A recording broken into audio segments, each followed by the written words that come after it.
लोकसभा चुनाव के लिए 5 चरणों की वोटिंग शुरू हो चुकी है। अभी 2 चरणों के मतदान बाकी है। इसके बाद 4 जून को रिजल्ट आएंगे। लोकसभा चुनाव को लेकर जारी सियासी गर्मी के बीच चुनाव आयोग ने सुप्रीम कोर्ट को बताया है कि आखिर देरी से वोटिंग के डेटा क्यों जारी हो रहे हैं। चुनाव आयोग ने बुधवार को सुप्रीम कोर्ट से कहा है कि पोलिंग स्टेशन वाइज यानी मतदान केंद्र वार डाटा जारी करने से अराजकता फैल सकती है। चुनाव आयोग ने अदालत से यह भी कहा है कि मतदान केंद्र में डाले गए वोटों की संख्या बताने वाले फॉर्म 17C का विवरण सार्वजनिक नहीं किया जा सकता है। दरअसल चुनाव आयोग ने बुधवार को सुप्रीम कोर्ट से कहा था कि मतदान केंद्र वार मतदान प्रतिशत डेटा यानी कि अविवेकपूर्ण खुलासे और इसे वेबसाइट पर पोस्ट करने से चुनावी मशीनरी में अराजकता फैल जाएगी, जो मौजूदा लोकसभा चुनाव में जुटी है। चुनाव आयोग ने कहा है कि एक मतदान केंद्र में डाले गए वोटों की संख्या बताने वाले फॉर्म 17C का विवरण सार्वजनिक नहीं किया जा सकता है। इससे पूरे चुनावी तंत्र में अराजकता फैल सकती है, क्योंकि इससे तस्वीरों के साथ छेड़छाड़ की संभावना बढ़ सकती है। अब हम आपको बताते हैं कि इस पूरे मामले पर चुनाव आयोग ने अपना क्या जवाब दिया है। दरअसल चुनाव आयोग ने इस आरोप को भी गलत और भ्रामक बताते हुए खारिज कर दिया है। उन्होंने कहा है कि लोकसभा चुनाव के पहले 2 चरणों में मतदान के दिन जारी के बाद प्रेस जारी कर उसमें 5 से 6% की वृद्धि देखी गई है। चुनाव आयोग ने एक गैर सरकारी संगठन की याचिका के जवाब में दायर एक हलफनामे में यह बात कही है। याचिका में चुनाव आयोग को लोकसभा के प्रत्येक चरण के मतदान के समापन के 48 घंटे में वेबसाइट पर मतदान केंद्र वार आंकड़ों को अपलोड करने के निर्देश का अनुरोध किया गया था।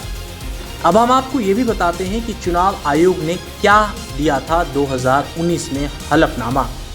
दरअसल चुनाव आयोग ने 225 पेज के हलफनामे में कहा था कि अगर याचिकाकर्ता का अनुरोध स्वीकार किया जाता है तो यह न केवल कानूनी रूप से प्रतिकूल होगा, बल्कि इससे चुनावी मशीनरी में भी अराजकता फैल जाएगी, जो पहले भी लोकसभा चुनाव में जुटी है। चुनाव आयोग ने कहा है कि 2019 के चुनाव में भी मतदान आंकड़ों में 2 से 3% का अंतर रहा है। इसके लिए चुनाव आयोग ने 2019 का पूरा डेटा जारी किया था। अब हम आपको ये बताते हैं कि आखिर ये याचिका जिस पर इस वक्त इतना हल्ला मचा है, यह है किसका। दरअसल चुनाव आयोग ने कहा है कि याचिकाकर्ता नई आशंकाओं को जताकर मतदाता को भ्रमित करना चाहता है। मतदान का असल आंकड़ा कई तरह से वेरिफिकेशन के बाद आता है, यह पहले भी बदलता रहा है।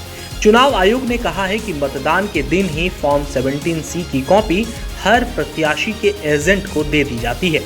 इसे सार्वजनिक रूप से वेबसाइट पर डालना संभव नहीं है, इसका दुरुपयोग हो सकता है। बता दें कि एसोसिएशन फॉर डेमोक्रेटिक रिफॉर्म्स ने यह याचिका दायर की है।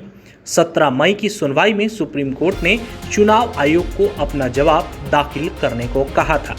यानी कि साफ तौर पर इस पूरी खबर के बाद ये समस्या और ये मसलन सामने निकल कर आ रही है कि इस बार के चुनाव में चुनाव आयोग, जो कि इस वक्त सबसे अहम मुद्दा बनता जा रहा है, उसने आखिर हर मतदान के बाद वोटिंग का जो आंकड़ा होता है उसमें देरी क्यों किया है। ये विपक्ष के लिए एक बड़ा मुद्दा बन गया है और विपक्ष लगातार इस मुद्दे को लेकर केंद्र सरकार और नरेंद्र मोदी की सरकार को घेर रही है। देखना बड़ा दिलचस्प होगा कि आखिरकार जब यह पूरा मामला सुप्रीम कोर्ट में है तो इस पूरे मामले पर क्या कुछ राय निकल कर आता है, या फिर जब 4 तारीख का डेट मुकर्रर होगा और इसकी सरकार बनेगी तो उस वक्त ये खबर कितना महत्वपूर्ण और कितना बड़ा बन सकता है। फिलहाल देखना बड़ा दिलचस्प होगा और आने वाले समय में क्या कुछ फेरबदल हो सकता है।